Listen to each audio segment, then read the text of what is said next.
up, you can see the gluteus medius and the piriformis muscle. We don't have that or iliac. So the iliac is on the other side. But so here's the gluteus maximus, kind of the butt. Yeah. Lift it up, and you'll see the gluteus medius Yes. and the piriformis muscle. And if you lift these up, you'd see what's called the gluteus minimus, which you cannot see on the model. You have to look in the book for the gluteus minimus. Okay? And that's your sciatic nerve right there. And sometimes when the piriformis muscle tightens, it can pinch the sciatic, and you get like a little sciatic problem. So not all your sciatic problems come from your spine. Some of it can be a little tight piriformis muscle. So chiropractors will massage it, and sometimes they'll give you that little relief from that. So it's kind of cool. If it doesn't give you relief, then they start looking at the spine. Maybe you have a disc problem or something. But sometimes you can relax that piriformis and your sciatic problems will go away. So you can see that relationship. So gluteus max, gluteus medius, and piriformis. Okay, then we get into what's called the hamstrings. There's 3 of them. Two of them are together all the time. One of them is by itself. So this is the biceps femoris. Now my professor said a good way to learn it is this one is all by itself. Oh. There's 3, and this one is always by itself. So biceps femoris. And the semis always go together. They're always together. And semitendinosus has a letter T in it. So think of it's on top of the membranosus. So biceps femoris is all by itself. It's actually on the lateral side, but it's all. And then the 2 semis go together. The tendinosus sits on top of the membranosus. Now the membranosus is here. You can see a little of it here too. Oh, okay. So if you could take the tendinosus off, it's actually a fairly large muscle. But it's deceiving. It looks like a little muscle, but it's actually big. Big. So when you see someone running down and all of a sudden they grab the back, they probably pulled a hamstring just now, and one of those hamstrings, kind of popped. Okay, so biceps femoris on the lateral side all by itself, the 2 semis always together on the medial side, and the semitendinosus sits on top of the membranosus. Okay. Then we go down the back, and here's the gastrocnemius. Yes. Gastrocnemius. So it's on one muscle, both of them? Yeah, gastroc is one muscle, but it has 2 what they call heads, a lateral head and a medial head. Okay. But you learn it as gastrocnemius. It sits on top of a thin muscle called the soleus. This is the soleus, and Both here's sides? part of it here. Oh. You can easily miss it, but it's there. It's called the soleus. Now, if I lift up the gastrocnemius, you can see the soleus quite well. So if I take this off. Which one is the gastric soleus? Both of them? No, here's the soleus. Now you can see the soleus really well. If you lift up the gastrocnemius, you can see the soleus quite well. The soleus is actually the big one. Yeah, it's quite large, but you're only seeing, when the gastroc is in place, you can only see a tiny bit of the soleus. This is all one muscle? Yes, this is the gastrocnemius muscle. Soleus. And under it is the soleus. And they share the same tendon, and they attach to the same bone, the calcaneus. So sometimes you'll hear doctors call this the gastric soleus muscle.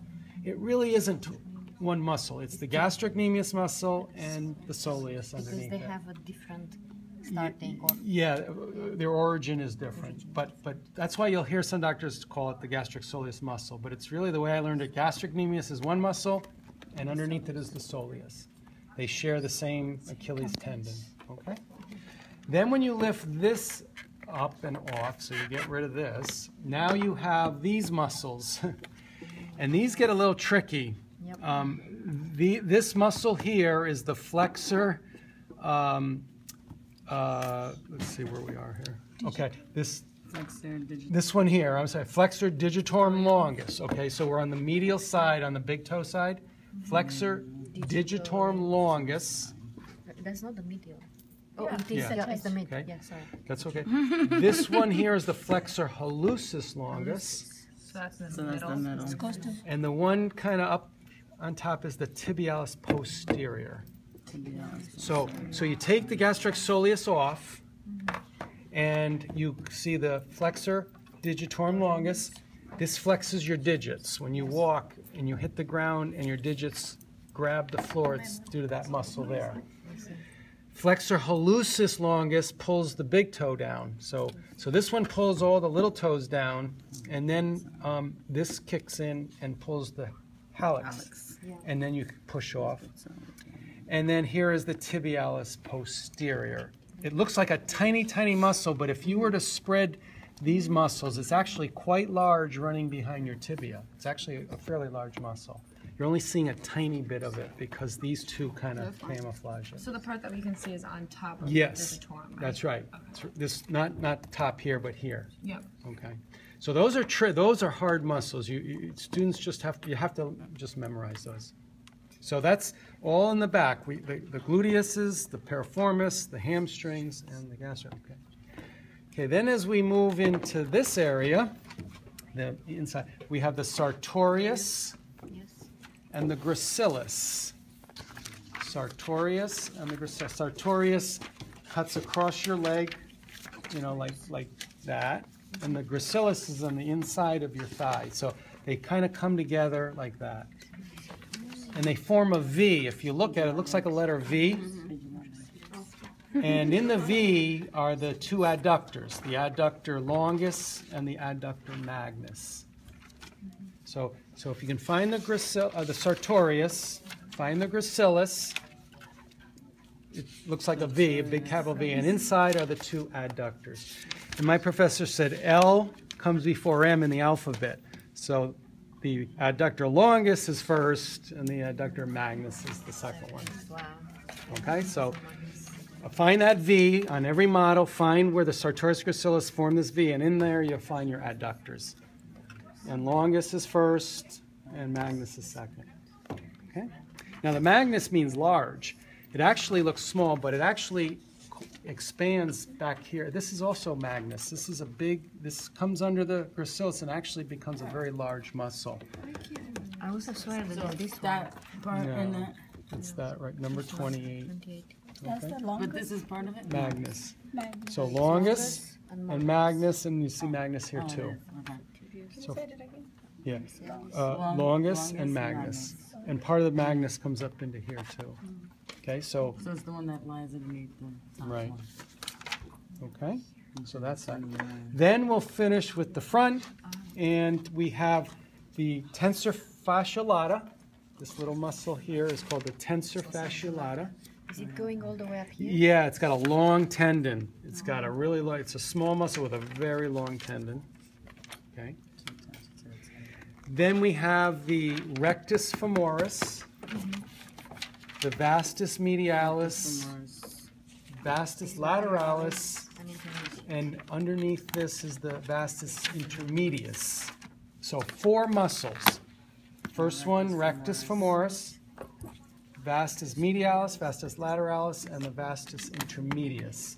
Those 4 make up what we call your quad. This is your quadriceps muscle. Quad means 4.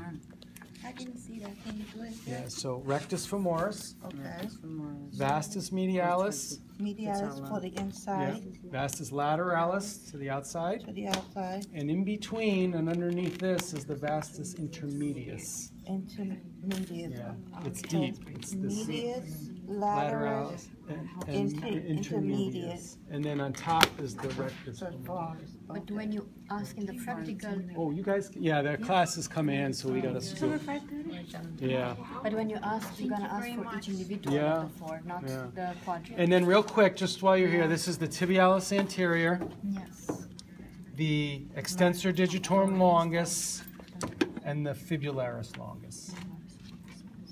So those are the kind of the front areas. So that's it. That's easy. This not one that goes bad. to the digit. Yes, extensor digitorum, it extends the digits upward, it pulls them Okay. up.